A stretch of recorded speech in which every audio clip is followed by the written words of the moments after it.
Señor, gracias. Gracias porque podemos predicar tu palabra. Gracias por este privilegio maravilloso de poder exponer tu palabra, de poder y que podamos recibirla y que podamos sentarnos a tus pies y que podamos ser ministrados y edificados por ti mismo, Señor, porque tu palabra eres tú mismo hablándonos. Gracias, Señor, porque podemos estar aquí y recibirla. Te pido que me ayudes, te pido que unjas mis labios, Señor.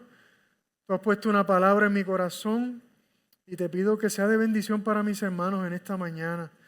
Que podamos salir de aquí edificados, que podamos salir de aquí llenos de gozo, llenos de alegría, Señor, llenos de ánimo para seguir adelante, para seguir viviendo la vida que tú has determinado para cada uno de nosotros, Señor. Que podamos madurar, que podamos aprender, que podamos ser transformados, Señor.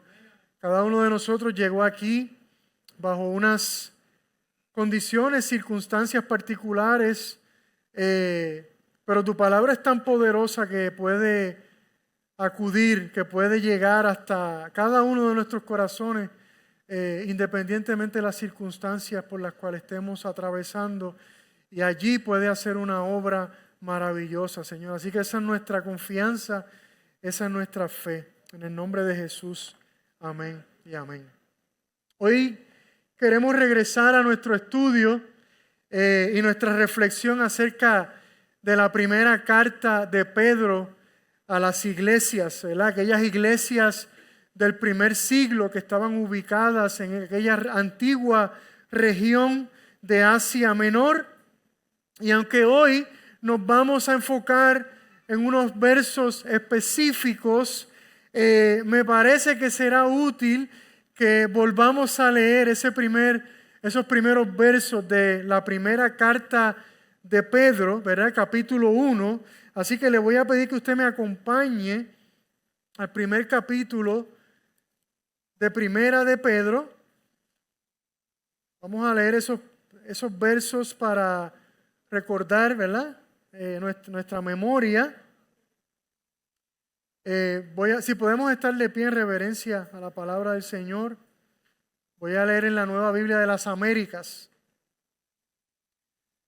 Amén. ¿Estamos listos? Primera de Pedro, capítulo 1, verso 1, dice así: Pedro, apóstol de Jesucristo, a los expatriados de la dispersión en el Ponto, Galacia, Capadocia, Asia y Bitinia, elegidos según el previo conocimiento de Dios Padre, por la obra santificadora del Espíritu, para obedecer a Jesucristo y ser rociados con su sangre, que la gracia y la paz les sean multiplicadas a ustedes.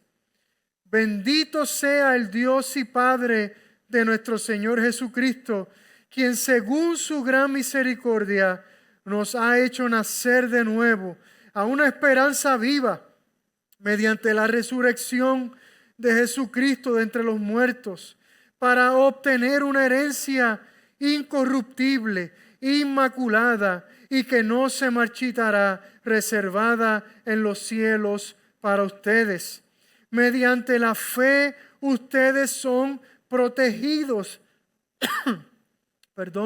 por el poder de Dios para la salvación que está preparada para ser revelada en el último tiempo, en lo cual ustedes se regocijan grandemente, aunque ahora, por un poco de tiempo, si es necesario, sean afligidos con diversas pruebas, para que la prueba de la fe de ustedes, más preciosa que el oro que perece, aunque probado por fuego, sea hallada que resulta en alabanza, gloria y honor en la revelación de Jesucristo, a quien sin haber visto ustedes lo aman, y a quien ahora no ven, pero creen en Él y se regocijan grandemente con gozo inefable y lleno de gloria, obteniendo como resultado de su fe la salvación de sus almas.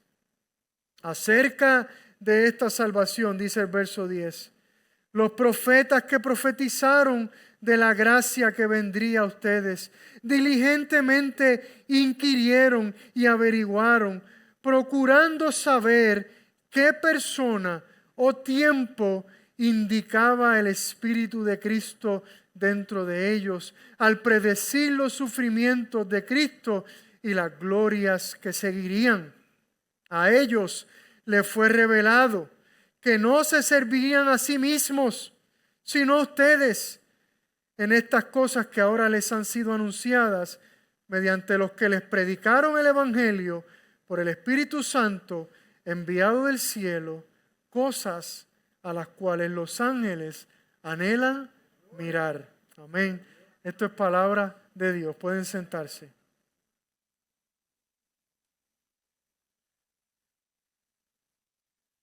Al reflexionar en los primeros versos, los primeros versículos de este primer capítulo de esta carta de Pedro, especialmente los que vamos a ver hoy, que son los versos del 10 al 12, me parece que hay una verdad fundamental que Pedro quiere transmitirle a los creyentes y que mientras reflexionaba en ella, me hizo recordar el mensaje de Pablo a los tesalonicenses.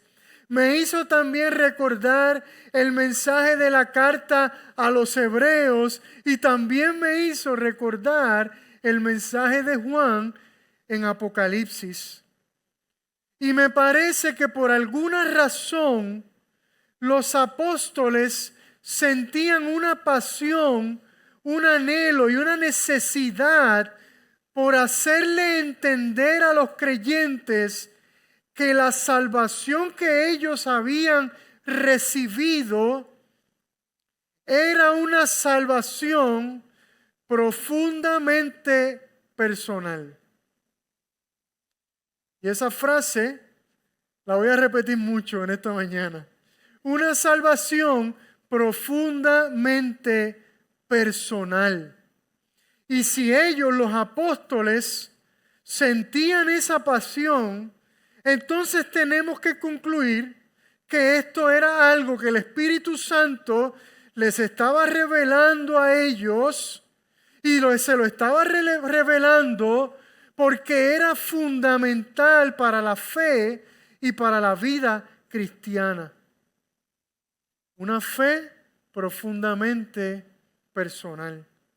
Parece que hay algo importante y práctico en el hecho de recordar esa verdad, que nuestra salvación es profundamente personal. Sabemos que cuando el Señor nos recuerda algo constantemente, es porque primeramente lo olvidamos con facilidad y segundo, porque es fundamental para vivir y para disfrutar a plenitud de la vida que Él ya nos ha dado. Entonces, la pregunta es, ¿será importante recordar constantemente que nuestra fe es profundamente personal? O sea, que cuando Dios nos salvó, lo hizo porque pensó literalmente en cada uno de nosotros y lo hizo desde antes de la fundación del mundo. Parece que para los apóstoles la salvación no es como un aguacero o como un manguerazo que salpica a cualquiera o como las filas más cercanas a la piscina de las ballenas en SeaWorld.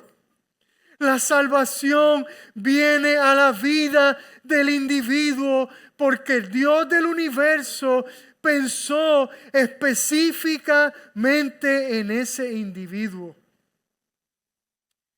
Y el hecho de que tú estés hoy aquí disfrutando de la salvación no es un accidente, no es una casualidad, no es porque tuviste suerte.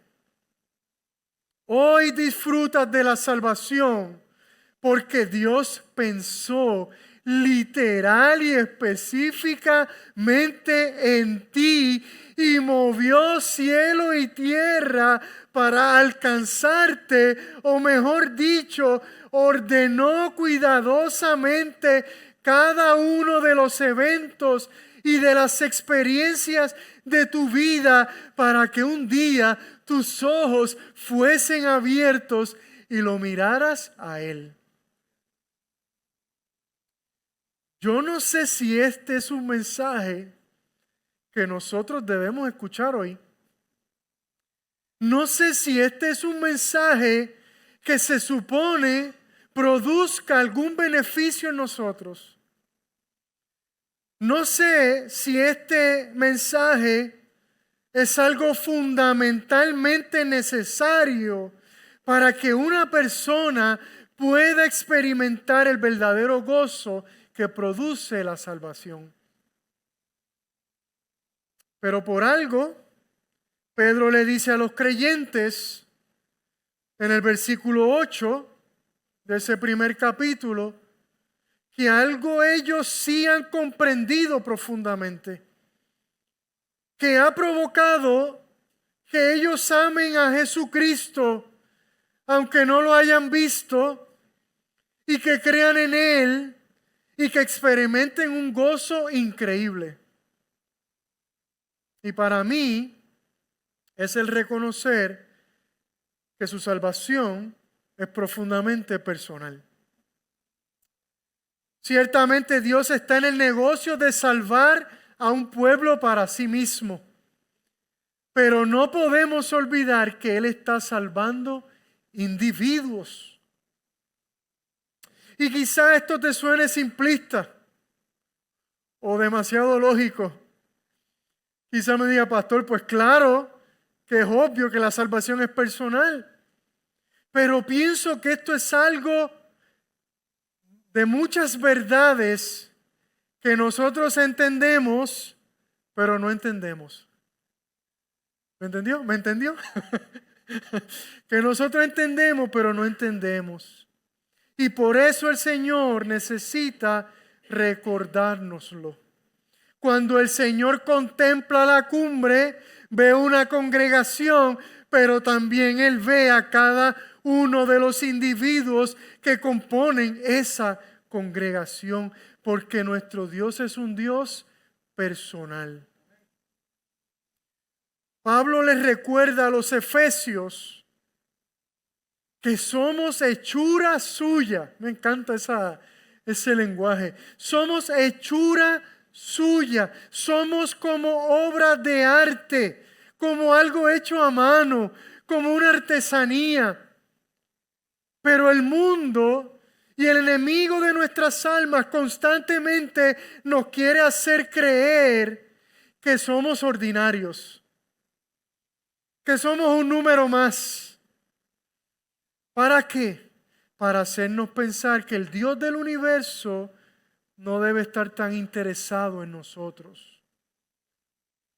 Pero mire lo que Jesús le dijo a sus discípulos en una ocasión.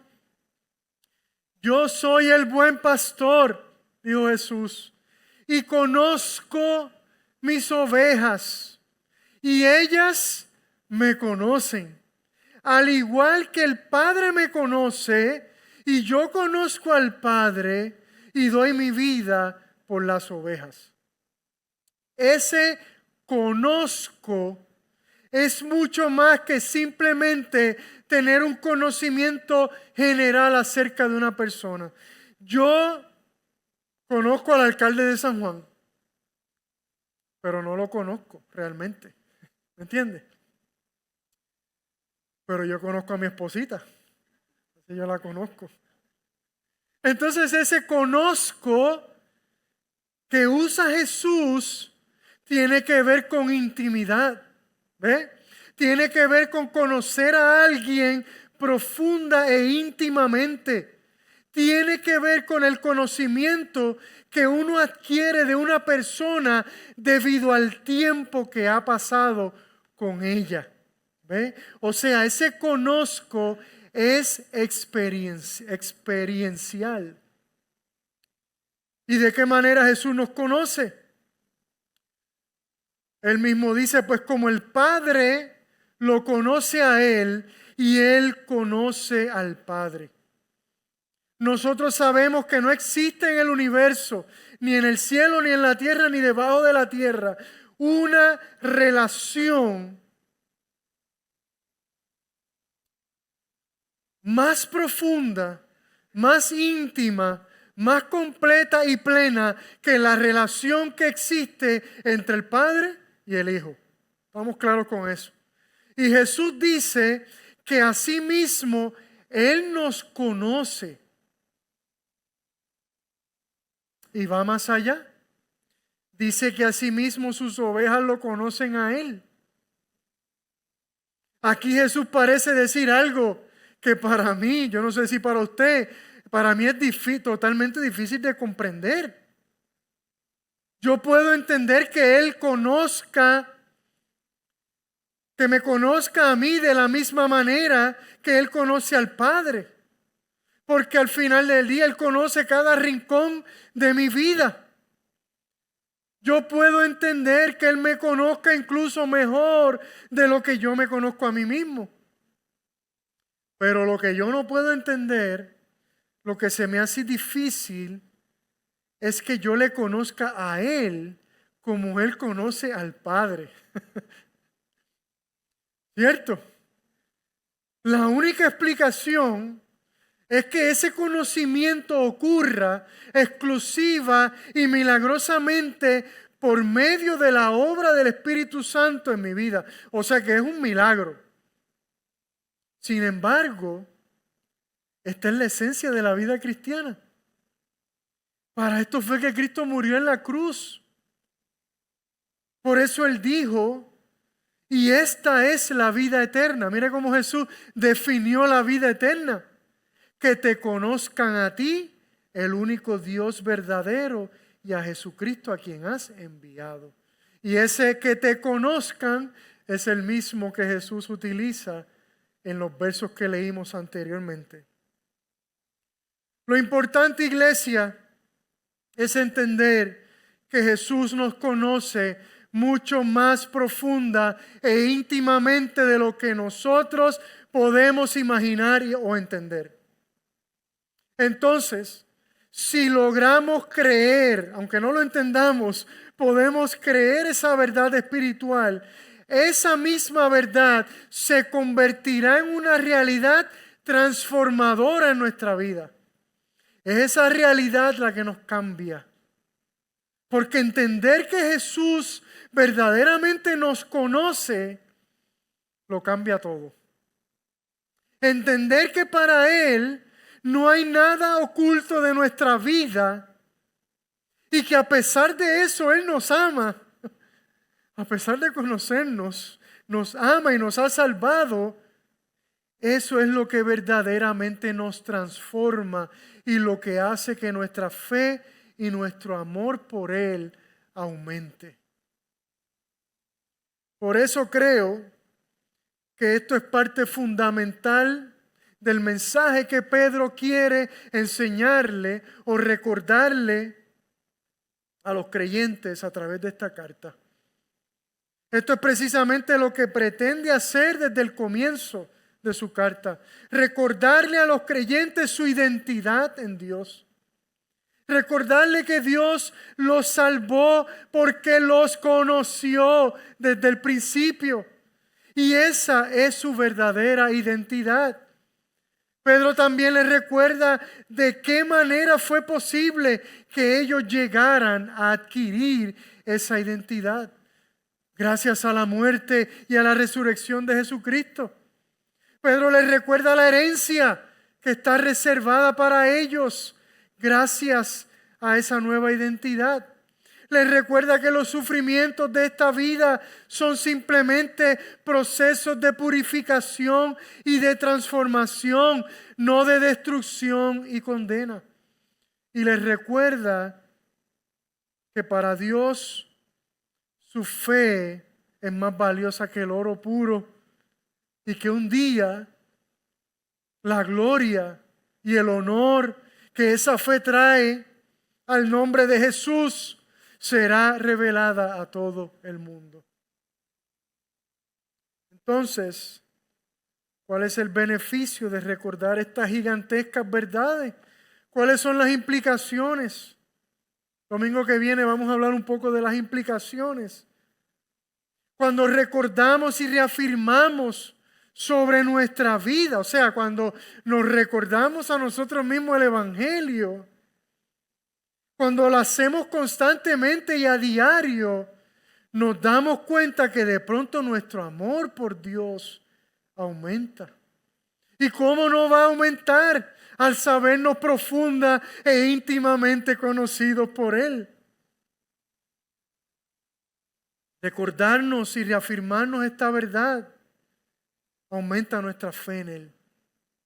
Y una vida que experimenta un constante crecimiento y aumento en su amor y en su fe por Dios y en Dios, dice Pedro, se regocija con un gozo indescriptible y cada día anhela más y más obtener finalmente su herencia, la cual es la salvación de sus almas.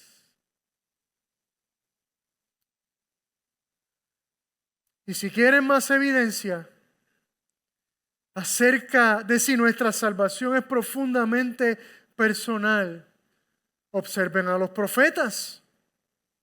Este parece ser el argumento de Pedro en los versos 10 al 11. Acerca de esta salvación dice el verso 10, los profetas que profetizaron de la gracia que vendría a ustedes. Se fija por qué digo que nuestra salvación es profundamente personal. Pedro dice que los profetas profetizaron de la gracia que vendría a ¿quiénes? A ustedes, a nosotros. Tú y yo disfrutamos hoy de algo que fue anunciado hace mucho tiempo. Y eso que fue anunciado tenía que ver con nosotros. Los profetas dieron escuche esto, iglesia, los profetas dieron su vida por anunciar un mensaje que nos implicaba directamente a ti y a mí. Increíble, increíble. O sea, podemos decir que ellos profetizaron acerca de nosotros. De hecho, tú y yo somos privilegiados porque los profetas anunciaron algo que ellos sabían. Ellos sabían que no iban a ver con sus propios ojos.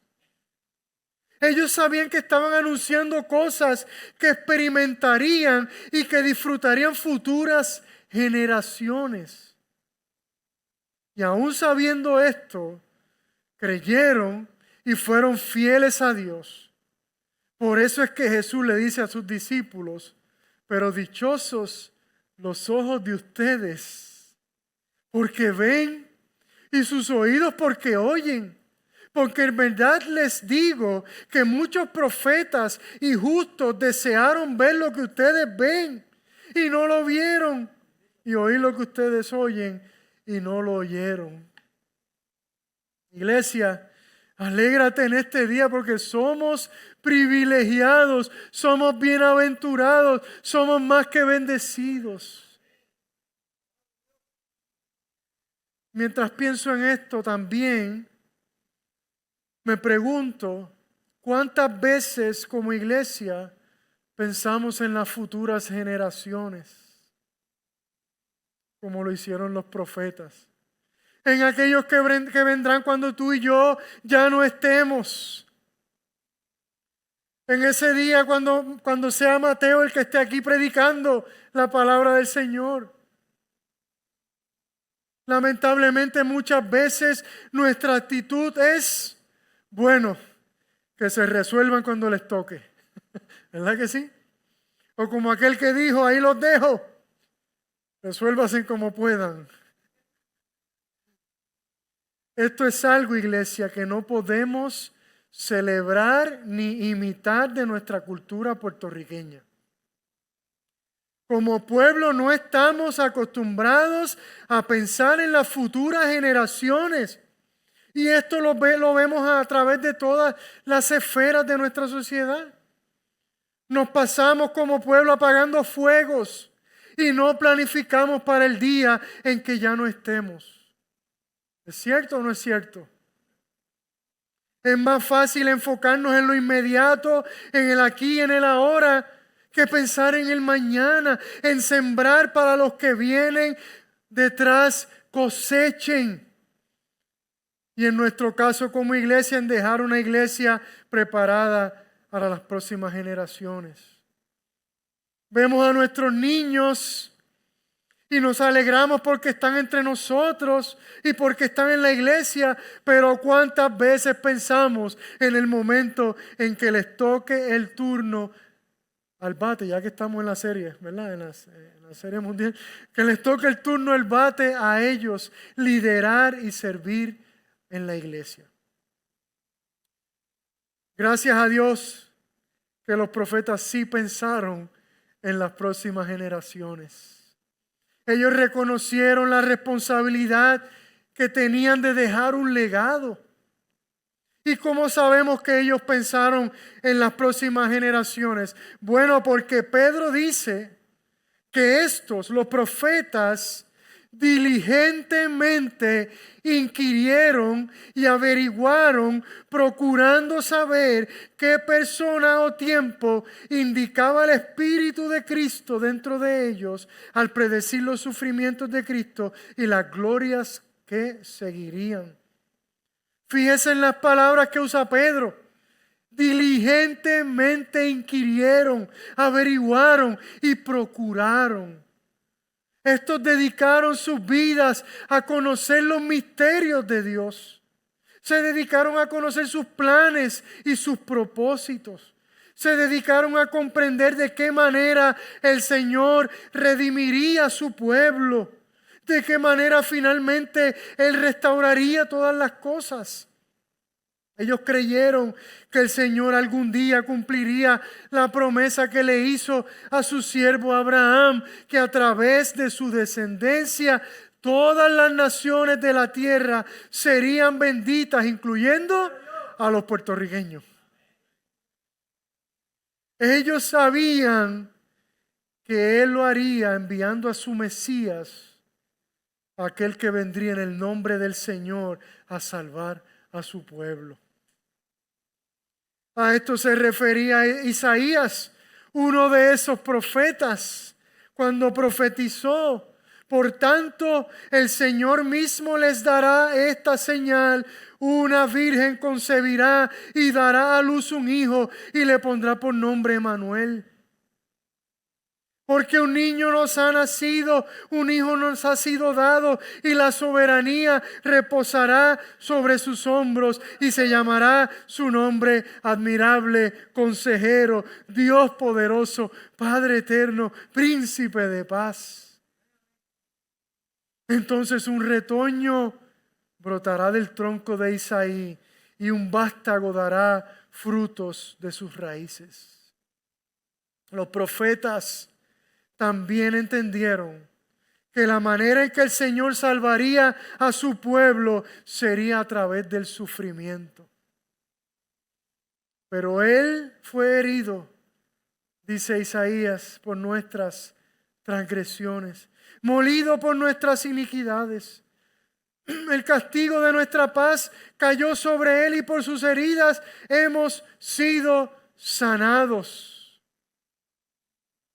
Creo que nuestra salvación no se puede poner más personal que esto. Herido por nuestras transgresiones, molido por nuestros pecados. El castigo de nuestra paz cayó sobre Él, y por sus heridas hemos sido sanados. Aleluya. Piensa por un momento en las veces que has violado la ley de Dios. Por todas esas veces, Él fue herido. Piensa por un momento en las veces que has deshonrado su nombre. Por todas esas veces, Él fue molido. Piensa en lo que costó que hoy tú tengas paz con Dios. por ese costo Él fue castigado. Piensa en lo que costó nuestra sanidad, la de aquí y la de mañana. Por ese costo Él fue herido. No se puede poner más personal que esto.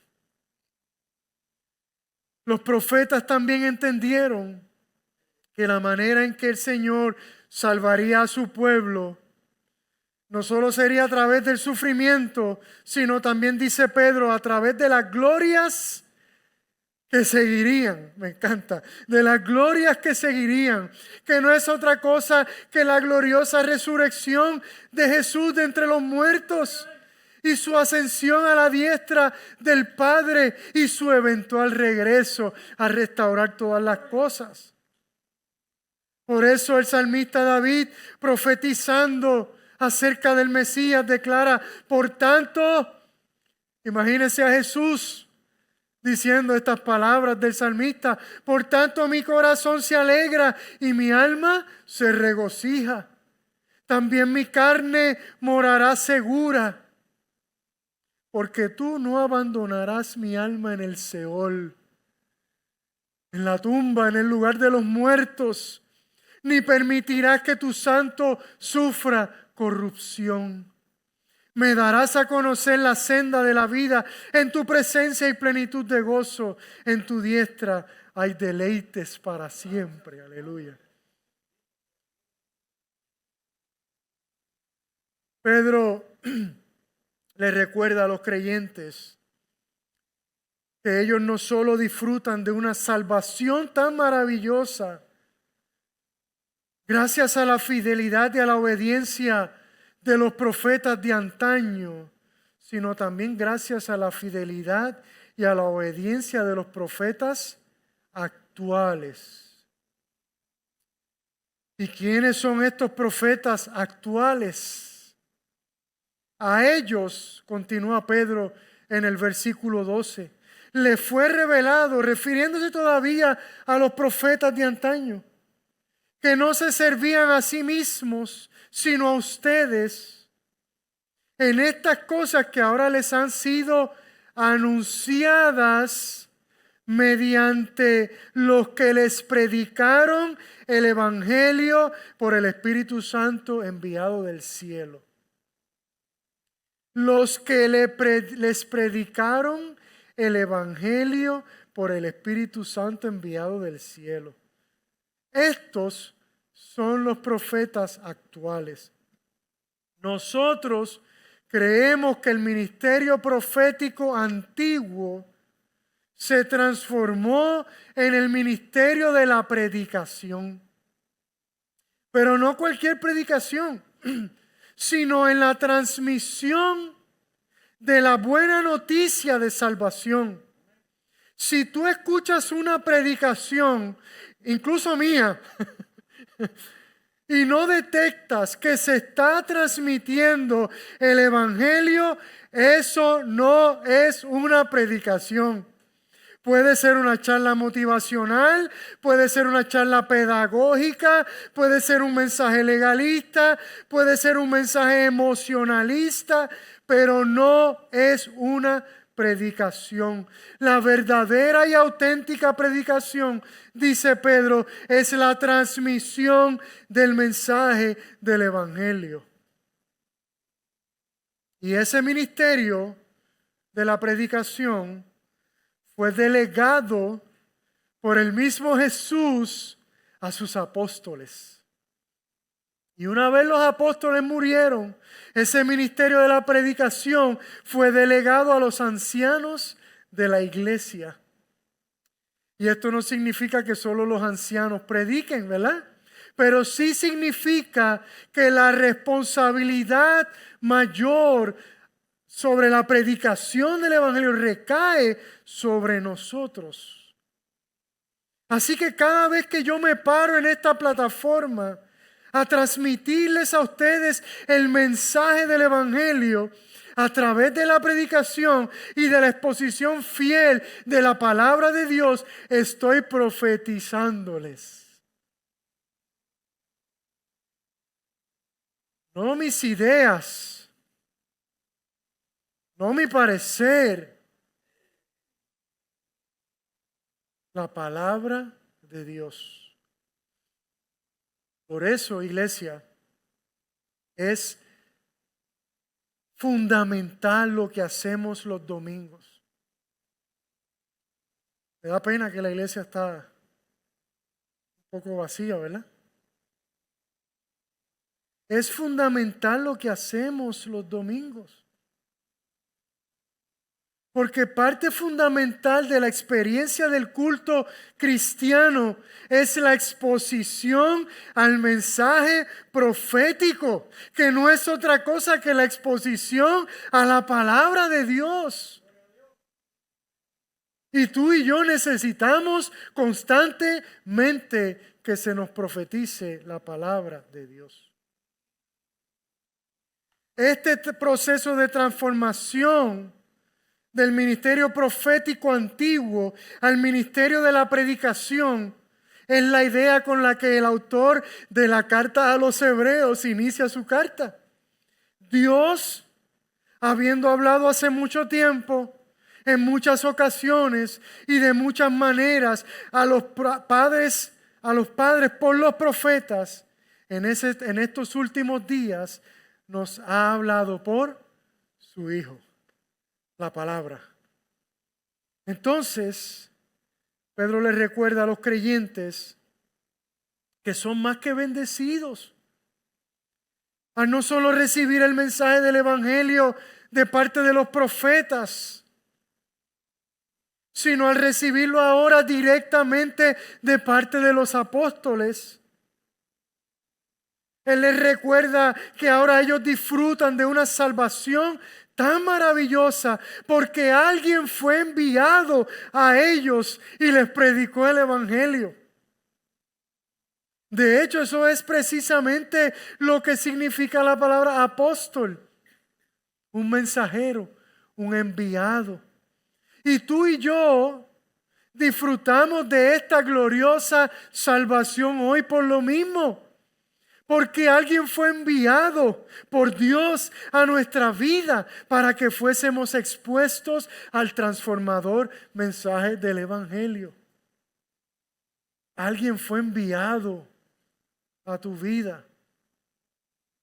Y si como iglesia vamos a pensar en las próximas generaciones, tenemos que darnos a la tarea de seguir preparando personas que puedan seguir siendo enviadas a cada rincón con el mensaje del Evangelio. Aleluya.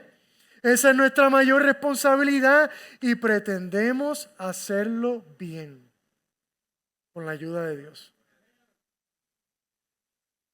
Finalmente, Pedro ya no encuentra... Esto soy yo acá poniendo, ¿verdad? Tratando de interpretar la mente de Pedro. Pero yo creo que Pedro ya no encuentra más argumentos para hacerle entender a los creyentes de lo bendecidos que son por haber recibido una salvación tan personal y maravillosa. Y entonces recuerda que estas son cosas a los cuales los ángeles anhelan mirar. Los ángeles, iglesia, anhelan entender cómo es esta cuestión de la salvación. Ellos se sienten profundamente atraídos, pero su experiencia y conocimiento es muy limitado en este aspecto. En otras palabras, esto no hay manera de entenderlo si no se experimenta.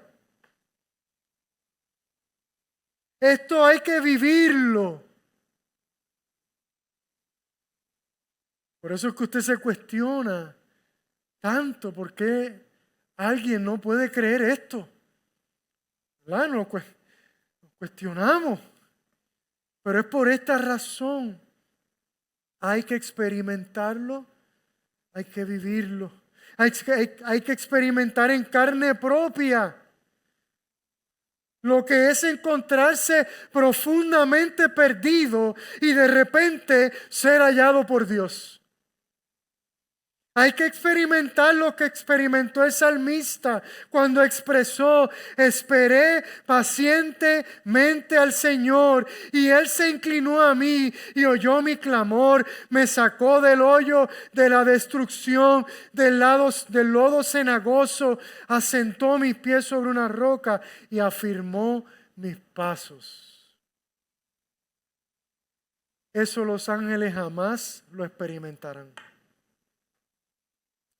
Pero esto no deja de maravillarlos. Ellos no dejan de maravillarse de las cosas que Dios hace. Por eso Pablo le dice a Timoteo: e indiscutiblemente grande es el misterio de la piedad. Pensando en Jesús, Él fue manifestado en la carne, vindicado en el Espíritu, contemplado por ángeles, proclamado entre las naciones, creído en el mundo, recibido arriba en gloria. Aleluya. Iglesia,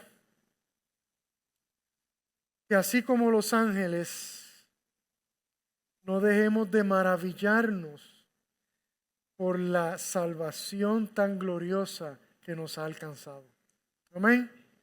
No dejemos de maravillarnos porque nosotros sí que tenemos razones para maravillarnos.